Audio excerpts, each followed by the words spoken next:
You're listening to the Songs of Inspiration podcast, bringing you local interviews and performances by singer-songwriters with the goal to give space to the music community and share local artists' messages and stories with the world.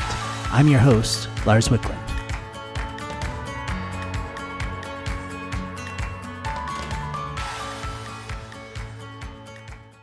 Hey everyone, we're back for another episode of the Songs of Inspiration podcast. Today I have Lou Mace with us. Happy to have you on the podcast, Lou. Thank you. Yeah. I'm so excited to be here. To kick things off, can you tell us a little bit about your music background and how you got started? Oh, of course. This is quite an interesting story. Not to be cocky or anything, but a lot of people like to ask me if I've had vocal lessons, and the answer is no. I have not had any formal vocal lessons. I never went to school for music. I would say that my music journey started, and this is one of those things where it's gonna sound like a story where someone's like, well, it all started when I was born in Philadelphia, Pennsylvania. But we're gonna start back here anyway. I am Jewish. I was raised Jewish, and I grew up going to synagogue. And there were a lot of prayers. There are a lot of prayers people do in synagogue.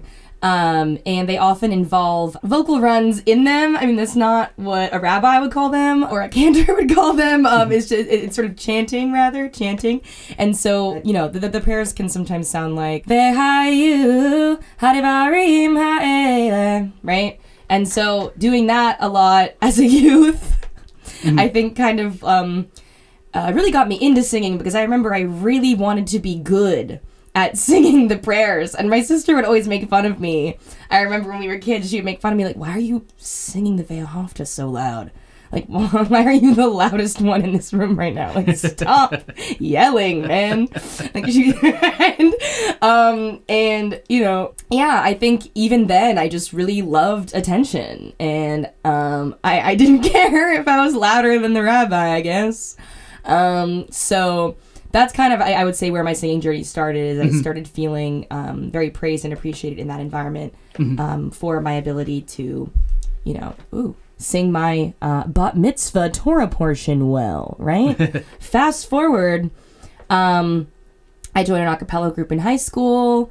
I start, writing some original songs around the age of 14, 15, and of course on a ukulele, because every queer person starts their career on a ukulele. I don't know why. I have no idea why that's a thing, Lars, but they truly do. You come out as queer. If you came out as queer circa 2013, you definitely held that 4-string instrument. So that's just one thing to know.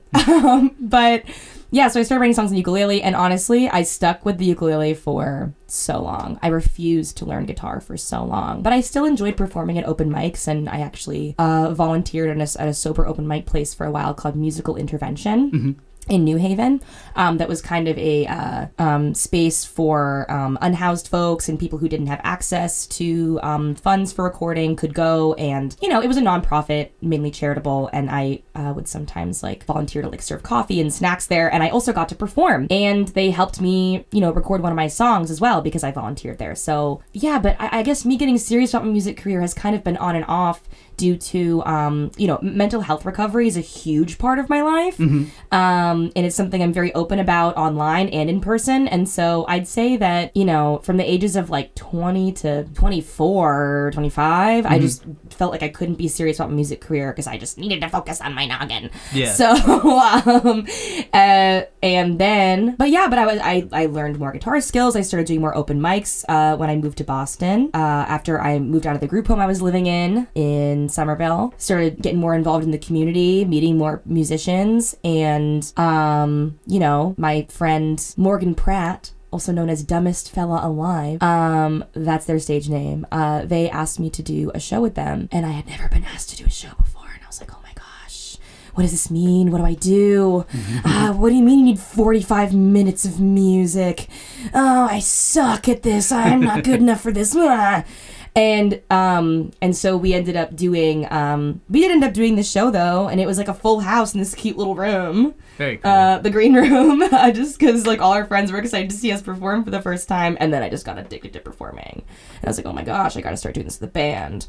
Oh my gosh, I gotta start doing this all the time. And I got to start recording music. So I did do that.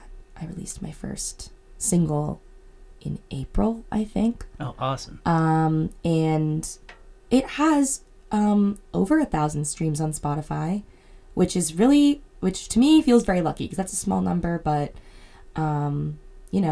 it just really means a lot to me. People are listening to my music. So that's my long-winded answer. I think we actually met at the Lizard Lounge open mic originally and stuff. And that was the first time I heard you perform and stuff. I did win that open mic. Yeah, that was I great. won $50. Nice.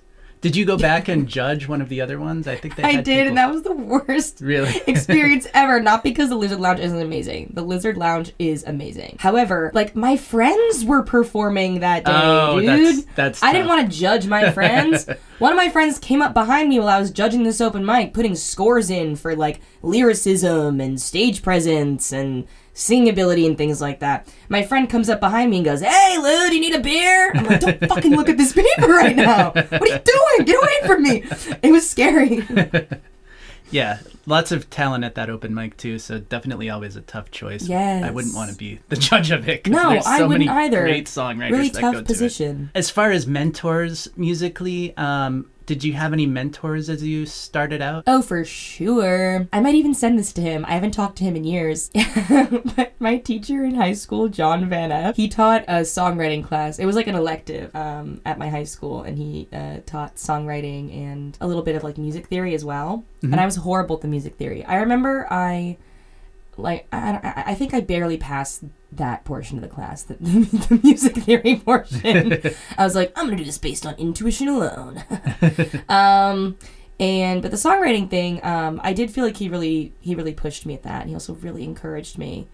And I remember him giving me a little bit of tough love too, being like, "Lou, like, I don't want to like misquote him or anything, but he'd kind of be like, "Lou, like, you can do better than this." Like if I turned in something shit, mm-hmm. He'd be like, "No, like, you need to work harder at this, and like, this is something you're good at, so like, you actually need to put effort into it. Mm-hmm. This isn't something." That's kind of been a theme throughout my life. Like, this isn't something that you can just sort of have, natural talent for, and then just like get by based on that. Like, you also need to work hard. Yeah, definitely. So, but I'm a slacker through and through, so we've had to combat those tendencies. But yes, John Van Epps. And then I would also like to mention a huge mentor of mine has been Tune Foolery Music. Oh, cool. Which is that's like tomfoolery, but tune foolery. Mm-hmm. It's an organization for musicians in mental health recovery. Mm-hmm. So I'm a musician in mental health recovery, and I was able to find this organization from my job doing peer work mm-hmm. for an adult clinical community services team. And I was made aware of this organization where basically everybody who is a performing musician for that org has lived experience with either, trauma, substance use, or mental health mm-hmm. experiences. Either, receiving a diagnosis, being in the mental health system, whatever. And then us, the performing musicians, we perform in psych wards, on inpatient units, oh, wow. In shelters, nursing homes. So I perform, or rather I teach a songwriting workshop at the Lindemann Women's Shelter. That's one of the main things I do for them, which has been really, really rewarding and amazing. They're all so talented. They're all crazy good at songwriting and singing and just participating and finding healing through music. It's great. That's awesome. So they were definitely one of my mentors because those were the first shows that I got paid to do. Mm-hmm.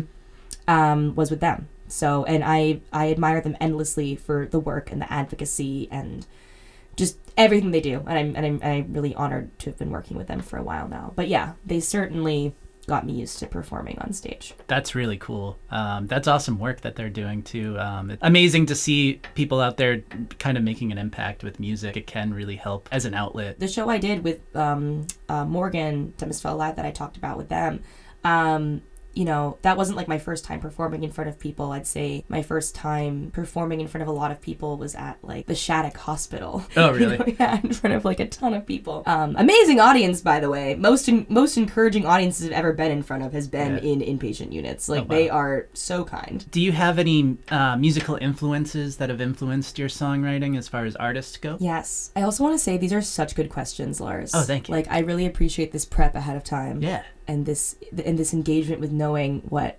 egotistical artists want to be asked. So I let's see here. My musical influences. Okay, so here's the thing, y'all. I listen to a lot of music. And I listen to a lot of singles. I get clowned on for this a lot. I get ragged on for this. I honestly don't listen to a lot of albums. And I listen to an extremely wide range of music, from bagpipes to Megan Thee Stallion to binaural beat soundscapes to anything else you would expect. So let's see. My musical influences would probably be Alanis Morissette, Hole, the band, Tina Britt, who is an R&B artist from the 60s that I really like. Rainbow Kitten Surprise, love them. And I guess somebody like Father John Misty, like one of those folky guys. Very cool. I don't know. He's folk, right? Yeah. Yeah. John Prine. I don't know. Just gonna throw him in there just because his name's funny. But. Nice. That's cool. That's a cool assortment of different music and stuff. Is there any artist that has played into your own songwriting? Is there any artist specifically who has you're asking who my influences were, right? Yeah. Okay, but is there any specific artist who has played into my songwriting? Yeah. I'm gonna be honest. Lord. 2013, I was obsessed with that album. Pure Heroine, was absolutely obsessed. And I think Lord was the first, because back then when I was like 14 years old, this is when I started writing music, right? I was listening to exclusively pop. I was listening to Wake Up in the Morning Feeling Like P. Diddy. And like, give me everything tonight. So like that was like the extent of what I was listening to. And I think Lord was the first artist that I heard who just had this form of lyricism that I had never heard before at the time, right? This form of lyricism that was confessional and overly honest and, about being a teenage girl, which I identified as at the time. And, there was so much specificity in her lyricism, and it felt like the vocals, like when she was singing, it very specifically aligned to what she was talking about at that given moment. And there was so much heart and soul put into those songs, right? Yeah. And I was like, wow, I didn't know music was like this. I thought it was just and like of course I would hear music from my mom too. I'm not trying to act like I was living under a rock before I listened to Lord. Like my mom would play If It Makes You Happy, in the car and stuff like that. But I was always like, that's what my mom likes. That's not cool. So I hadn't I wasn't really listening to music until that. And then, of course, other forms of popular, like, independent music during the 20s, 10s started influencing me as well. Like Death Cab for Cutie. That same kind of vibe of, like, confessional poetic lyricism. I was like, this is crazy. And Fleet Foxes as well. I can't believe I didn't say Fleet Foxes. I love them so much. They're great. So yes, I would say artists from my childhood and my awakening into how sort of like music can be a form of journaling and emotional process. I'd say those artists influenced my songwriting the most. Yeah. Nice. What do you think are some of the key elements that make up a good song? Oh, God. Key elements to make up a good song? You need something catchy, dude. You need a little hook. I guess this is a hard thing to say. This is a hard thing to talk about. Good elements to a song. I would say I really like when a song is not predictable and when the structure of the song, I don't always know where it's going to go. I love a really long bridge at the end of the song. I always think that's fun. Love a good power chorus. I love kind of unconventional dynamics and structure. I don't always do that in my own music. I'm just saying that I like it. And then I also I really I think good songs are also, this is my preference. I was talking about it. I like lyrics that is confessional and specific. Mm-hmm. I really enjoy that. I like being told a story. Yeah. I love a Devil Went Down to Georgia type song where we know what's happening at every single moment of the song. That's my favorite thing. I'm a very visual thinker, so I like music that I can almost like see when I'm hearing it, not to sound like I'm the I don't know, the A Beautiful Mind guy or whatever. But you know, in Good Will Hunting, like the numbers like coming up through his face, like sorry. Yeah. So I do like that, and I also think a good song, when somebody's singing it, you can just tell they mean it. Yeah. You know, when somebody's singing it, you can tell they're feeling it. You can tell that they put some emotion and like some genuine stuff in there. Mm-hmm. That makes sense. If somebody's, you know, saying something about how they got their heart broken and they just like look like they're yawning and like could be eating a grilled cheese in their right hand, like I'm just not really interested in that. I'm sorry. Yeah. I think having some truth in what's being presented in a song is really what makes it powerful and stuff. I think, yeah, there's a lot of good like good stuff in there that you were talking about as far as the elements. Some of that I look at in my own songwriting too and stuff. Yeah, I'm sure you do. And I think it definitely has an impact on the listener too when you tell a story and people can relate to it and kind of relate it to their experiences and stuff. Yeah, too. It's that level of relatability too. Yeah. I find that when I am very like oversharing in my songs, people often relate to it more. Yeah, you know? Like in my song Patient Body, I'm like, I'm already barely eating, you know? And we were, you know, talking about how I don't eat, talking about how I have no sense of self at the time of me writing this song. And that helped people like it because they were like, me too, and I don't talk about that. So, yeah. You know, I like that you mentioned relatability. I'm just playing with this capo right now. I am also. I'm trying not to make too much noise with it also, because this is also a fidget ring, you guys. Check this out. Can you hear that?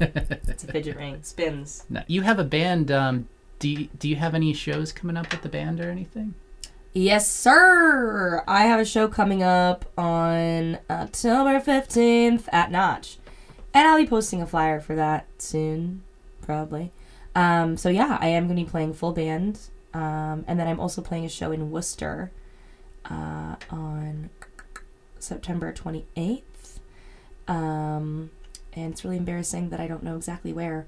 But you guys should look at my Instagram if you want to know where I'm performing, because my Instagram is at Louis Mace, LOUIEMACE, and I'll be posting the flyers for those shows real soon. But yeah, I'm super excited to be getting back into doing shows again. Awesome. Is there one song that specifically you could tell us kind of a story about how you wrote it, and a little bit about the meaning behind it? So I do talk about this one a lot at my live performances as well. So, yeah, I'm just gonna talk about it. And before I start, I want to say, that I do wish this person well. I would like to say that. Peace and love. I do wish them well. Yeah. But they didn't treat me very well. This person who I wrote this song about, but you know, I hope that they've learned from their mistakes and they treat others better going forward. Because I don't think they're a bad person. I just think they did some really stupid and annoying things.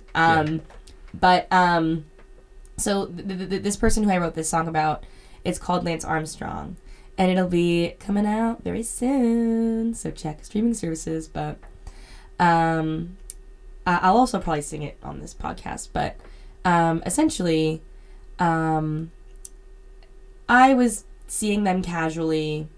You know, we were sort of casually dating, not official, and they did not tell me that they had another partner the entire time.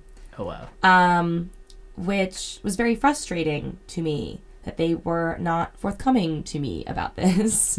And so when I confronted them about it and we started talking about it, they said to me, you know, are we together? Are we not together? The truth is like Schrodinger's cat. It doesn't exist. Which is such a crazy cop-out. Wow. Such a crazy thing to say. Yeah. And that's also not how Schrodinger's cat works either. That's not... it's not that Schrodinger's cat doesn't exist at all. Anyway, I'm sorry. You guys already know. I don't need to explain it to you. I need to explain it to them, clearly. But so... It was just like, it just felt like such a disrespectful thing to say to me. And also, I end up like, I did take some inspiration directly from their breakup tweets about me. And I quote them in the song Lance Armstrong, which is a pretty crazy thing to do. But I was getting really mad about the slew of tweets that are being tweeted about me and this breakup, which I thought, like... The relationship didn't exist in the first place, so I don't know why you're framing it as a breakup on the internet. Kind of weird thing to do, but anyway, I guess I did the same thing, so. But you're not a bad person. You just did stupid things to me, so that's all you need to know. Do you have any creative routines that help you keep creativity flowing with songwriting? Yes, I do. Let's move on to a more wholesome question. Creative routines, lack of emotional regulation skills really help me write music. Usually if I'm like feeling very like heightened or emotional or, you know, in a state of like just hypersensitivity, like I know that I need to go write something because that's going to be a good outlet for me. And, usually whatever negative emotion I'm having, anger, sadness, whatever it is, good to just like throw that into the tune. And that's a problem because sometimes I will purposely not emotionally regulate myself so that I can write something good because it'll come out really fast and quickly if I don't emotionally regulate. But healthy creative routines, you know, I like lighting candles in my room on my little altar and, you know, writing music while the candles are on. I like, you know, going to like nature spots that I like and trying to write there. I think being in an environment around animals and buggies and crickets chirping always makes me feel inspired. Other creative routines, obviously voice memos. I record voice memos of everything. Sometimes I can even like write a song just like while walking in my head. And then I have to like run home, quickly go to the guitar. I think a lot of people do that. I also really like writing poetry, and that getting into the practice of writing poetry has actually helped me a lot with my songwriting. I won the preliminary round of a haiku slam a while ago. Did not win the semifinals.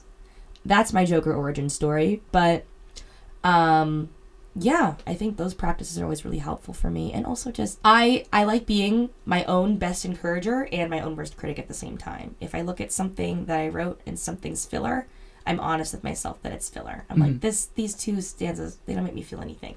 I need to rewrite this. Whatever I'm writing needs to make me feel something.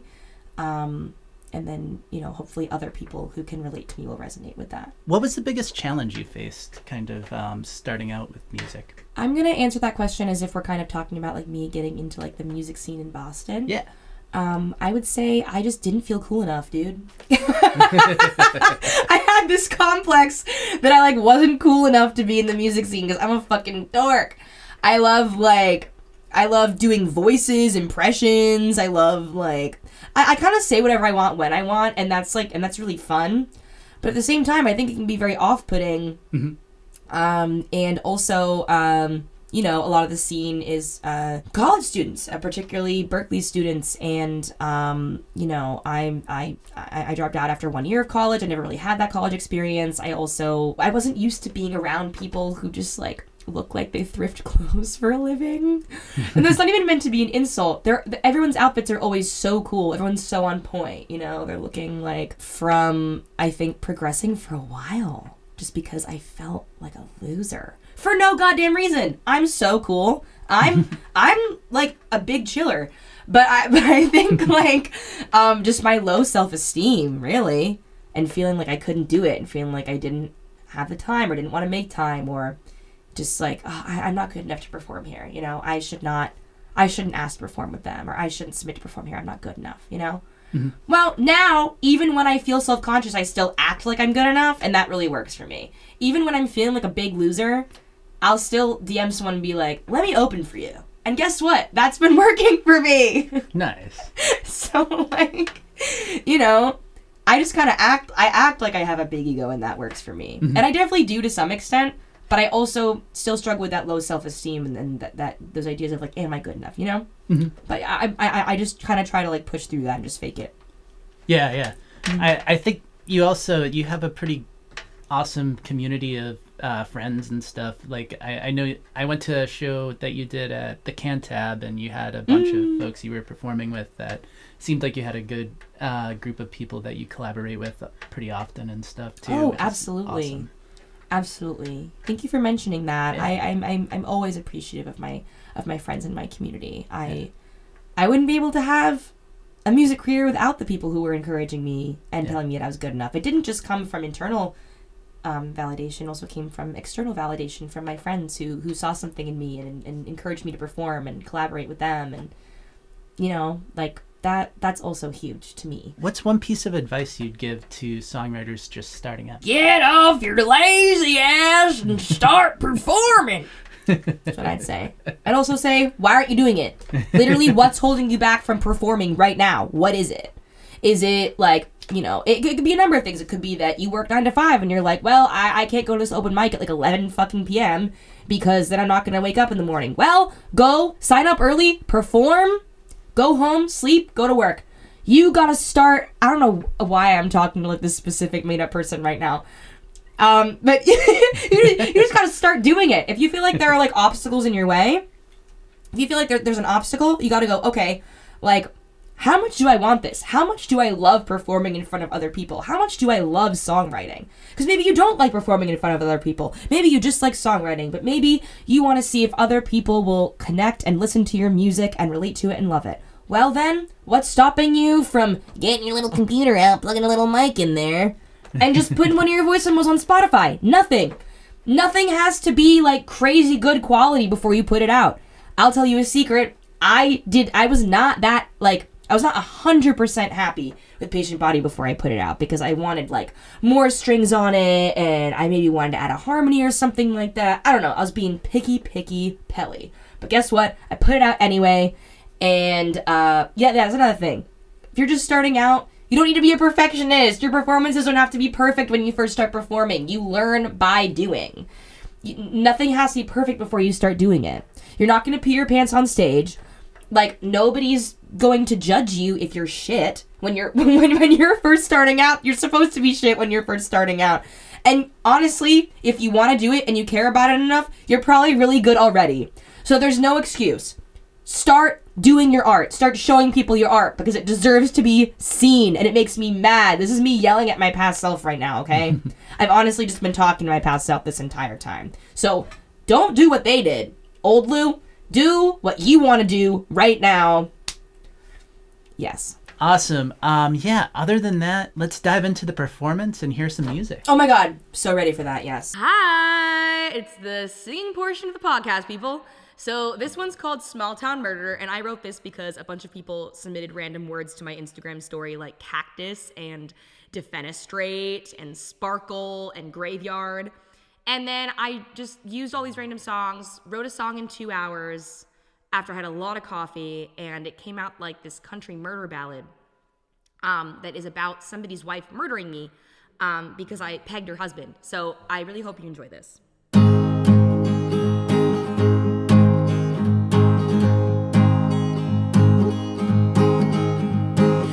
Dove is crying, driving me to work again. Sleeping dogs are lying till I mention other men.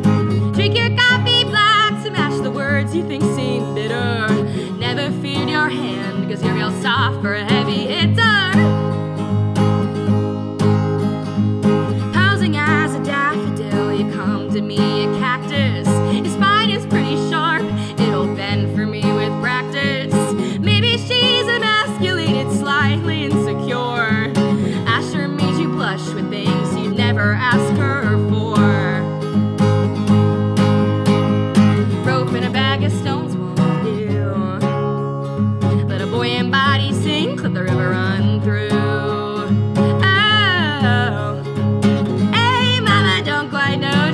she'll do it yet. Poison me or gasoline and light a cigarette. I'll be in the graveyard, she'll be with her man. Baby's in the blanket and she'll never understand. Bide my time and take my ride and then defenestrate you. I'll never condemn her, but I got good reason to hate you. She had sparkle in her eyes until you turned them red. Left my body in the rear view and she left me out for dead. Rope and a bag of stones won't do. Let a buoyant body sink, let the river run through. Hey, mama, don't quite know just how she'll do it yet. Poison me or gasoline and light a cigarette. I'll be in the graveyard, she'll be with her man. Baby's in the blanket and she'll never understand. Hey, mama, don't quite know just how she'll do it yet. Poison me or gasoline and light a cigarette. I'll be in the graveyard, she'll be with her man. Baby's in the blanket and she'll never understand. Woo! All right, kind of nailed that one. So let's move on to this song's called "Splitting Cycle," and it's generally about just like emotional dysregulation while having feelings for someone that are not reciprocated, you know, or that you aren't really sure whether or not they are reciprocated. And you're just thinking about it way too fucking much, and it's taking up way too much brain space in your head. And it just doesn't, you know, there's no reason to be thinking about this person this much, but you just are. And you are having really, you know, black and white thinking about this person, and you just can't determine whether, you know, they are evil or good. You know, sort of the pedestalization, demonization cycle, splitting cycle. So hope you guys enjoy. Yeah.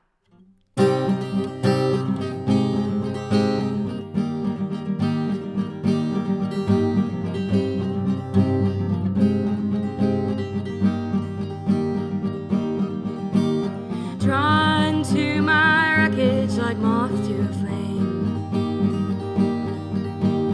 Misguided message to more of the same. My mind is a search party, but no one's fucking missing. I'm leaving black and white posters burning in every close friend's kitchen. My big mouth can't stop running, left the keys in the ignition. Somebody's bound to tell you I want you, 'cause I'm too fucking chicken. It's not your fault, everything's fine. Must be a giver, I'm losing my mind. Taking it in, taking it wrong. Crossing my arms and I'm not hanging on. Not what you'd want.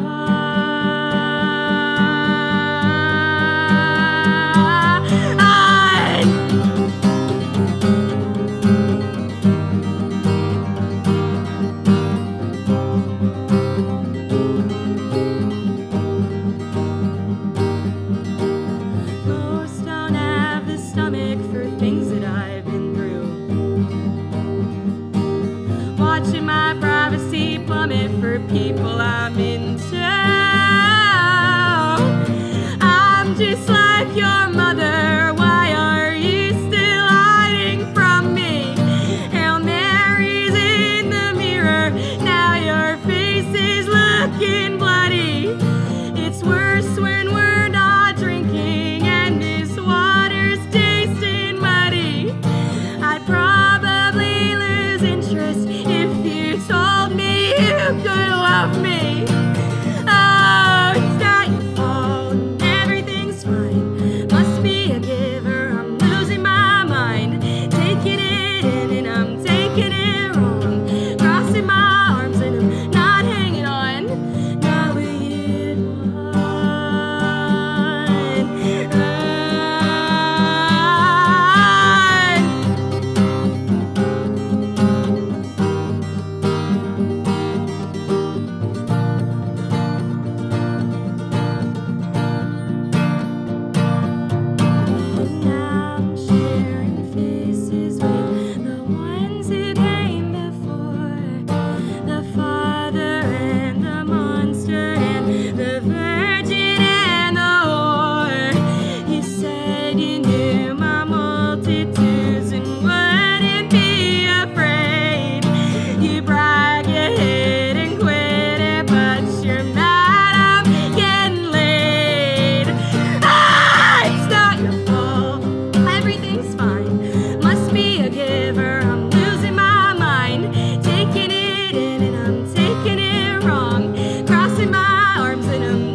beautiful and lovely. So that was that one. Jeez, got a little emotional on that one, yeah. All right, so this is going to be our last song of the day. And you did hear the backstory to this song already. It's called Lance Armstrong during the podcast. And if you didn't, why didn't you listen to the podcast? We're just going to get right into this one. And yeah, thanks for listening to me today.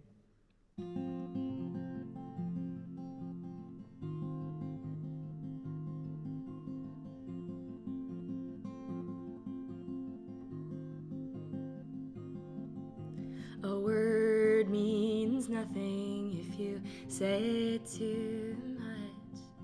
You hide behind the crutch of no emotion, little space, little time.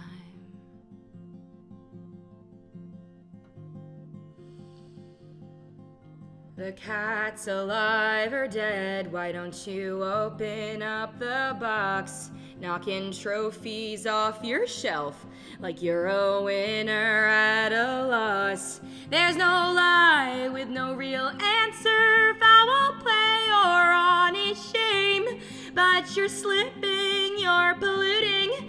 Drink your oat milk, no one's rooting for your game.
Cause you're a deadbeat.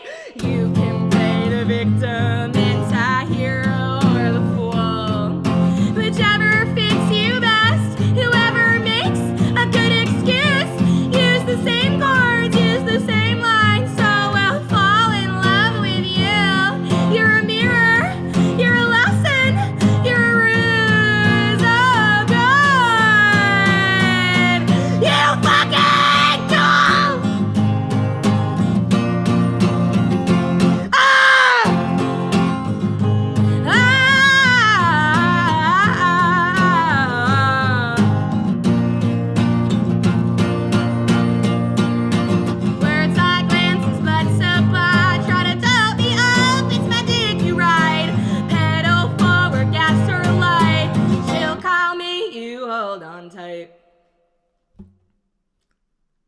Thanks, Lars. Thanks for letting me scream into your mics. Thanks for listening to the Songs of Inspiration podcast. Until next time, keep supporting local music, stay safe, and be well. This podcast was produced by True to the Vision Music. For more information on us, check out larswicklund.net.